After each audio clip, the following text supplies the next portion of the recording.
historical background of America's first president. Hello everyone, and welcome back to the channel. Today, we're peeling back the layers of history to look at the man behind the monument. The figure on the dollar bill, George Washington. But before he was the first president of the United States, who was he? Let's dive into the fascinating background of a man who would shape a nation. Born in 1732 in colonial Virginia, George Washington wasn't born into the highest echelons of society, but his family were moderately prosperous landowners. His early life was marked by the loss of his father at age 11, which dramatically altered his prospects. Unlike his older half-brothers, who were educated in England, George's formal schooling was limited. This setback, however, didn't hold him back. Instead, it fueled a lifelong passion for self-improvement and learning. Young Washington showed a real talent for mathematics, which led him to his first career as a surveyor. At just 17, he was appointed the official surveyor for Culpeper County. This wasn't just a desk job.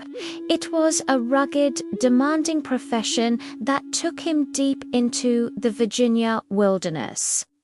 These expeditions taught him invaluable lessons in leadership, resilience, and navigating difficult terrain skills that would prove essential later in his life. He wasn't just mapping land, he was mapping out his own future. His ambitions soon grew beyond surveying. Washington sought a military career, and the brewing tensions between the British and French in the Ohio Valley gave him his chance. In 1754, at only 22 years old, Lieutenant Colonel Washington led a mission that ended in a skirmish, an event that is now seen as one of the opening shots of the French and Indian War. Though his early military campaigns had mixed results, they provided him with critical experience in command and the harsh realities of warfare. He learned about supply lines, discipline, and, most importantly, the art of leading men through incredible hardship. After the war, Washington returned to his life as a planter at his beloved estate, Mount Vernon, which he inherited and expanded significantly. He became an innovative farmer, experimenting with crop rotation and new techniques. He also served in Virginia's colonial legislature, the House of Burgesses. It was here that he became deeply involved in the political debates of the day, growing increasingly frustrated with British policies and taxes imposed on the colonies. He wasn't a firebrand orator, but his steady, thoughtful presence commanded immense respect. When the simmering tensions finally boiled over into the American Revolution, the colonies needed a commander-in-chief. They turned to Washington. Why him?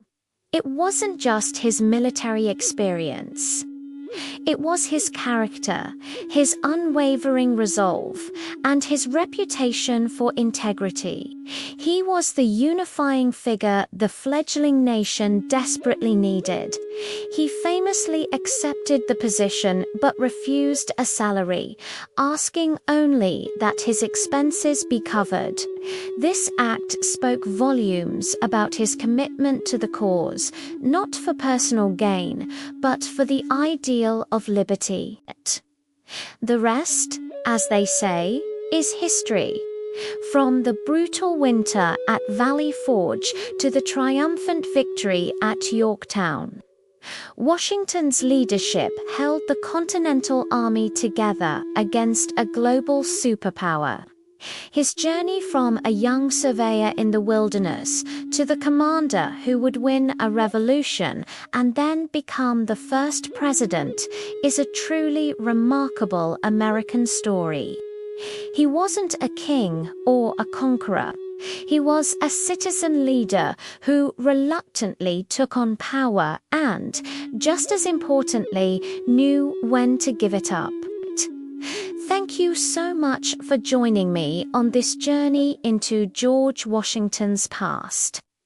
If you found this interesting, please hit that like button, subscribe to the channel, and ring the notification bell so you don't miss our next video. We'll see you next time.